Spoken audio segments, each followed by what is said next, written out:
اصل میں پرابلم تو صحافت میں بھی بہت ہے،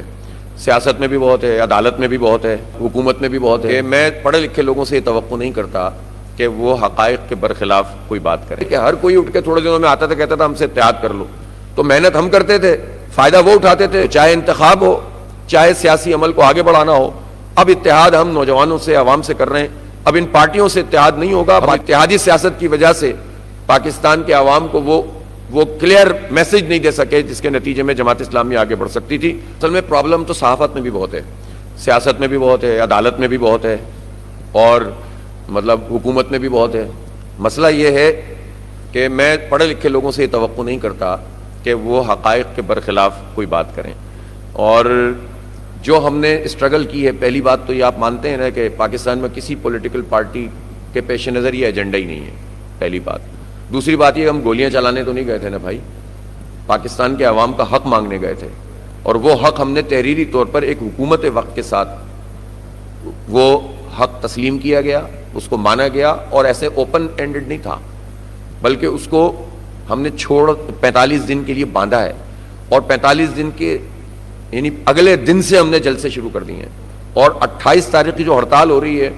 وہ بھی جو ہے وہ مالدیپ کے لیے تھوڑی کر رہے ہیں، ہم پاکستان کے 25 کروڑ عوام کے لیے کر رہے ہیں، ٹھیک ہے نا۔ اور یہ ہڑتال بھی یہ ہڑتال ہماری گارنٹی ہے،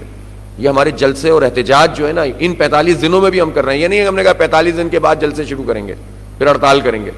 تو ہم تو مسلسل فیلڈ میں موجود ہیں، اور یہی صحیح سیاست ہے۔ سیاسی عمل تو پاکستان میں اس وقت جس طرح سے سبوتاج کیا ہوا ہے، جس طرح سے اس پر قبضہ ہے، تو بات تو اس پر ہونی چاہیے کہ کیوں جاگیرداری نظام ہے، کیوں الیکٹیبل کی بنیاد پر لوگ جیتتے ہیں، کیوں سرمایہ کی طاقت سے لوگ سیٹیں خریدتے ہیں، کیوں جو ہے وہ اسٹیبلشمنٹ کا اس میں رول ہوتا ہے سیاسی عمل میں، کیوں انٹرنیشنل اسٹیبلشمنٹ کا رول ہوتا ہے۔ بنیادی سوالات تو یہ ہیں، کسی بھی جینون پارٹی کو روکنے کے سارے راستے موجود ہیں اس پورے نظام میں، اس پر گفتگو ہونی چاہیے۔ اس کے باوجود اگر ہمارے آپ کے سوال کے مطابق کوئی لیک ہم کرتے تھے تو وہ یہ لیک کرتے تھے کہ ہر کوئی اٹھ کے تھوڑے دنوں میں آتا تھا کہتا تھا ہم سے اتحاد کر لو، تو محنت ہم کرتے تھے، فائدہ وہ اٹھاتے تھے، اور وہ راستہ بدل کے ادھر ادھر نکل جاتے تھے۔ ہم نے یہ فیصلہ کیا کہ ہم بات چیت تو سب سے کریں گے، اور مشترکات کے اوپر گفتگو بھی ہوگی، آنا جانا بھی ہوگا، پلیٹ فارم جماعت اسلامی کا ہوگا۔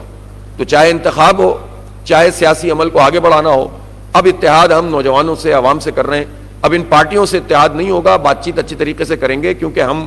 اس رویے کا مظاہرہ بھی نہیں کرنا چاہتے کہ جس میں سیاست میں گالم گلوچ ہو، نفرت ہو، تعصب ہو۔ جس سے جو میرٹ کی بنیاد پر بات ہوگی، چاہے حکومت ہو اپوزیشن ہو، وہ کریں گے۔ لیکن اگر کوئی چیز ہماری لیکنگ تھی تو شاید وہ یہ تھی جو ہمارے ہاں اس پر گفتگو ہوئی ہے کہ ہم اتحادی سیاست کی وجہ سے پاکستان کے عوام کو